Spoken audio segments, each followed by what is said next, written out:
So I started reading another Dean Koontz book in March, Phantoms, and I got to page 111 before I admitted to myself that it was a chore to read and I wasn't enjoying it, and I officially DNF'd it. Don't plan on picking it back up again. Um, there are some things about this that are fantastic. The whole premise of it is super cool. It's like this small town, which is a setting I love, where everybody is either dead or missing all of a sudden. Our main character is a doctor in like her 30s who just went to pick up her teenage sister, who has now become her ward. She lived in a totally different part of the country, so they weren't super close. Driving back to her town where she lives and works, and everybody's either dead or missing. It's a super, super cool premise. It references Roanoke in the synopsis, which is a really interesting topic to me. A lot of the characters have things about them that are really cool. I think that sister dynamic could have been really cool. But no. I think the final thing that made me just go like, no, I think I need to be done with this. There's a group of cops walking through like a small area, whatever, main detective or sheriff or whatever is in the group, walk past a little area, a few minutes later walk back, and now there's a severed body part sitting right out in the open posed, and our like main good guy character, sheriff or detective or whatever, says something to the effect of, "Oh my god, was that there before?" Or "That wasn't there before." And like, it's not meant to be a campy book, I'm pretty sure. Like, if it was there before and you didn't notice it, buddy, like, I think it's time to resign from your job because clearly you're not very good at it. It also just kept using, like, it kept having characters introduced that were either definitely supposed to be guys that you didn't like or definitely supposed to be guys that you really did. It did have some like middle ground great characters too, but like the ones that you definitely were not supposed to like, it kept using, and they clearly never read books, as like part of the description of how you know it's a bad character, a bad person, which like there are limited circumstances where I can see using doesn't read as some kind of an insult, but not generally speaking. That's not like a character flaw or, you know, a way you can tell if somebody's a bad person or an unlikable person. I don't know. I know that I know enough about my taste and myself to know that good characters, 9 times out of 10, are the most important thing in a book or a story to me. Like, boring or subpar plot can be carried by super interesting, realistic people for me, but like the best plot is not going to do it for me if the characters seem really unrealistic, and I'm pretty sure that was my issue with this one. So these are all of the Koontz books that I have started or finished. They're not in any order, apparently. This, I think, was my first one in middle school. Then I went through, like, those and that one, I think, between middle school and high school. Got to this guy in 10th grade, and that was the first Dean Koontz book I ever DNF'd. And I didn't try him again for a while.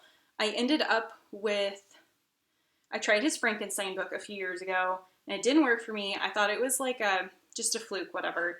So I keep buying his books or keep wanting to buy his books at used bookstores because his stuff is so readily available, right? And I have such great like memories of loving his books, so I keep buying them. Last year I made it an actual goal of mine to read more of his stuff, to either like, you know, re-get into him or decide I didn't like him. Last year I read this guy, which I wasn't expecting much from, and yeah, I didn't love it, but it was interesting and the cover was really cool. And then I read this one, which was recommended several times as one of his best books.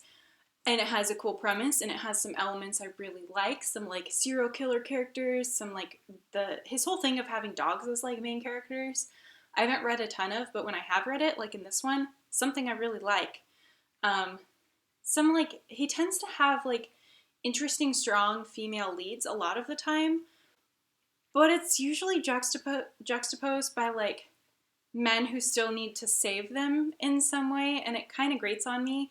I feel like he doesn't ever intend to be outwardly sexist at all. I don't think he is Dean Koontz, but there's something about the way he writes women that just, they're not as believable of characters to me, and I don't know if like all of his characters are just not as believable as people to me, and I'm just more sensitive to the women because that's something that I kind of, without meaning to, I do look for it now. But I don't know. Anyway, I gave this one 3 stars. It was okay. It had some super cool things, and I just didn't love it. This guy, again, the one that I just DNF'd, has like a 4.02 or something rating on Goodreads, like over 4. I think it might be higher than that. It might be like 4.2. If I had my phone on me, I would tell you, but I don't. It's charging. Great rating overall. Yeah, like I really want to know what happens. I want to know what happens to the characters. I want to know if our doctor lady and our sheriff dude like get together, because that's like a total trope I'm discovering. I've read several books lately where there's like some sort of medical professional woman who ends up in a relationship with some sort of law enforcement man. That totally seemed like it was going there, but I wanted to see the relationship with the sisters develop. I want to know what the crap is going on with this thing in this town is. I wanted to be able to keep this book on my shelf because that cover is freaking cool. I really want to like Dean Koontz because this book's, like I said, so readily available. Libraries, I'm sure, have a good majority of his work. He has a really big body of work, so if I like him, there's so much to choose from.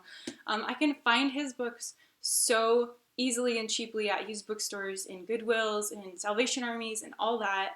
The nearest used bookstore to me, granted, is like an hour away, but it has so many cool copies of his books, including old ones that are like have his pseudonym on them and not his real name, which is something I'm such a sucker for, and I kept resisting buying them because I needed to like get myself back into them before I justified buying these books that I hadn't heard great things about, just because the cover and the name on them was cool. Yeah, so of his 8 books that I finished, I have great memories of this one. This was a recent read, which I think I skipped. I read this between Frankenstein and the 2 books that I read last year. This one was one of the first ones I read. I think I was still in middle school. I think the main characters in this are in like 9th grade, and maybe I was in 9th grade, or I was around the same age as the main characters. And I have fairly good memories of this one, but I think that's more because of the plot than my overall enjoyment of it. I do think I remember it being a bit of a slog. The premise of this one has these like feels like some sort of alien invasion. And if you don't want it spoiled, I guess like skip until I'm not holding it up anymore. The like crux at the end of it is that it's sort of like the opposite of a Left Behind, where instead of like taking all the good people up to heaven, all of the bad people have like gone to hell or something, and it's all of the good people left on Earth. But there's these like crazy like alien plant animal hybrid things, and like all these children who don't have parents to look after them anymore. I have good memories of this one, but as far as reading experiences, these are the only 2 that I really feel like I really enjoyed. And I don't know if there's something different about them, or if it just had enough of the right kind of tension for my taste that I really dug them. Anyway, I do own a couple other King books that I either bought them because the cover was cool and they were $1, or like Lightning I bought because it's on a ton of like best of lists. But I don't know. What do you think? Should I give up on Dean Koontz? I've tried 3 of his in the last 2 years now. DNF'd 1. Didn't really like either of the other 2. I don't know what to do. If you love Dean Koontz, or if you're a Dean Koontz fan, please let me know down below what you really like about his stuff. I think that I need to bite the bullet and finally get rid of his stuff I haven't read, and consider getting rid of his stuff that I have read. Maybe keeping the ones I really liked. I don't know.